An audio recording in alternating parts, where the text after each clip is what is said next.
I'm about 2/3 of the way done with the rough draft. I just finished reading through it again, making notes, and I'm hoping to have it out in September. So this is definitely going to be just looking at an open-ended series. Could you use some of those scenes in the next book? Yeah, the stuff you deleted. Yeah, you got everybody excited now. You know, I honestly don't even remember off the top of my head what they are. I'd have to look through previous versions of the files, so I don't know. I'll definitely take a look at them and see. Good question. Tina? Okay. Speaking of deleted scenes, can you talk a little bit about the editing process? Did you work with an editor, or were you the editor? I did most of the editing. I did many rounds myself, and then I found some beta readers. I had a friend of mine that I knew I could, you know, that he would be honest with me, because sometimes you get friends and they just want to, they're like, oh yeah, it's great, and no, it's not. So I had a friend, and then I'm part of an online community called the Asymmetrical Community, and I met somebody through that online forum, and he beta read it as well, so I knew he, you know, I didn't even really know him other than online, so I knew he'd be completely objective, and got some really great ideas from there. But was there any tug of war and negotiating between you and the editor? Well, I mean, I was the editor, so not really. My budget for this was 0, so unfortunately, professional editors are very, very expensive, and I couldn't afford one as much as I would have liked to, but definitely hoping to get one for the next book. So, and then for proofreading, I have another friend that's really great with grammar, and she read through it, and a couple other people. My parents found some typos that I have to get fixed with it. So, yeah.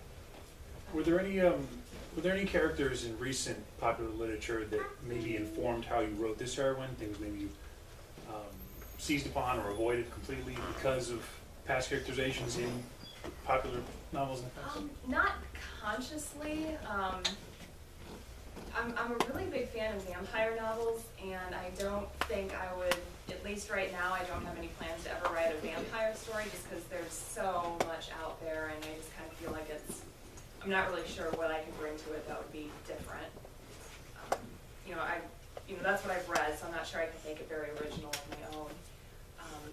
I do read a lot of urban fantasy. Laurel K. Hamilton is a huge influence to me, so her Anita Blake character kind of, not really, I don't want to say inspired, but I kind of look to her as my unofficial mentor, and she's not aware of that, but yeah, her writing and her work ethic inspires me, but as far as anything direct, no, I mean, it's just all, maybe subconsciously, because, some of these characters, I had a different male lead planned, and then Vittorio just showed up and was like, hi, here I am, love me, and I'm like, who are you, and why are you hijacking my story? So it just came from somewhere subconscious, I guess. So on that note, you said he showed up. How many times have you actually had arguments with any of the characters and they didn't go the way you wanted? And how much of a to and fro have you had with some of these? Are there any kind of notable places where they just did something unexpected and they did it and you just had to kind of sit and watch? I'm sure I have. I haven't had major arguments with them yet, but I'm sure I will. I did go back and forth whether or not Elena was going to be a police officer or a PI, but we finally settled on a private investigator, mostly because, like I said, it was just easier to write without as much research. Now, I don't know this, I'm just guessing that within the story, somebody dies. And if I'm right about that, I would like to hear about how you decide whether or not to end the life of a character. Yeah, a couple people die. And, when I was writing it, I didn't really decide. It just came out as I was writing. I didn't think about it, I just wrote it. And then when I was editing, I did have to go back and, especially one of them, that when you read it, you'll probably guess who I'm thinking about, talking about. But this character really dying? Is it really necessary to the story? And I decided that it was in fact necessary. So it wasn't a decision in writing, but it was definitely a, contemplating and decision when I was editing. Just like every scene is, is this really necessary or not? Yeah. Again, longtime fan. First time. Since you haven't mentioned, would you recall what ranking you achieved on Amazon in the contemporary fantasy category? Still available.